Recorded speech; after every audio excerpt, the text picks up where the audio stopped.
Modern societies have many complex scientific applications. They have great benefits and some drawbacks. One of the biggest drawbacks is global warming. It is caused by a lot of industrialization and fossil fuel emissions in the last 250 years. One of the greatest threats of global warming is climate change, mainly driven by the rise in greenhouse gases, such as carbon dioxide, methane, nitrous oxide, etc. The most potent greenhouse gas is CO2, whose concentration has increased alarmingly from 280 ppm in 1750 to nearly 420 ppm today. For a better future, we need well-defined policies to contain the rising trend of CO2 concentration. We should have a precise knowledge of CO2 source and sink processes. The enormous amount of CO2 that is released into the atmosphere due to anthropogenic activities is believed to be absorbed by the ocean and the terrestrial ecosystem by approximately a quarter of each of this carbon reservoir. The amount of CO2 uptake by the biosphere still needs to be well constrained, especially in regions where observational data are sparse, such as India. The biospheric flux of carbon is estimated by the imbalance between two large processes known as photosynthetic sink and respiratory source. The amount of imbalance of these two opposing fluxes is added up to yield the net result, known as net ecosystem exchange or N-E. The N-E is measured through a widely accepted protocol called the eddy covariance or EC technique.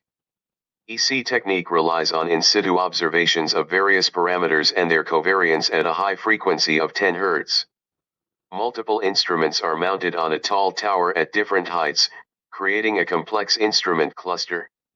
In 2015, a 50-meter tall tower with an instrument cluster was erected in Kaziranga National Park in India.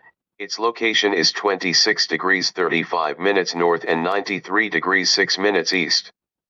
The EC setup can only measure N-E, not the carbon sink, P, and source, R. To get the carbon balance, we need to estimate P and R from N-E. We use this equation, N-E equals P plus R.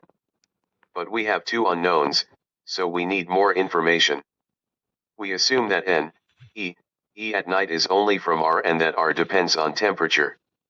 Then, we use the same temperature, R relation for the day and get P by subtracting R from N-E. This method is common but not perfect. Stable isotopes of carbon dioxide contain unique information about the biological and physical processes that exchange CO2 between terrestrial ecosystems and the atmosphere. Plants take in CO2 from the air. CO2 has two types, 12C and 13C. Plants take more 12C than 13C.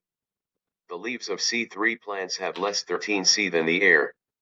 When plants breathe out CO2, they do not change the types. So, the CO2 they breathe out has the same types as the CO2 they took in. Since photosynthesis draws more 12CO2, the daytime environment will be enriched in 13CO2. On the other hand, the respiration process would release this 12CO2, resulting in isotopic dilution of the ambient air. This is evident as a pronounced diurnal cycle in 13C at the ecosystem scale. This unique property of stable isotope is used in association with EC observation to construct two equations with two unknowns. The solutions of this equation give us the desired component fluxes.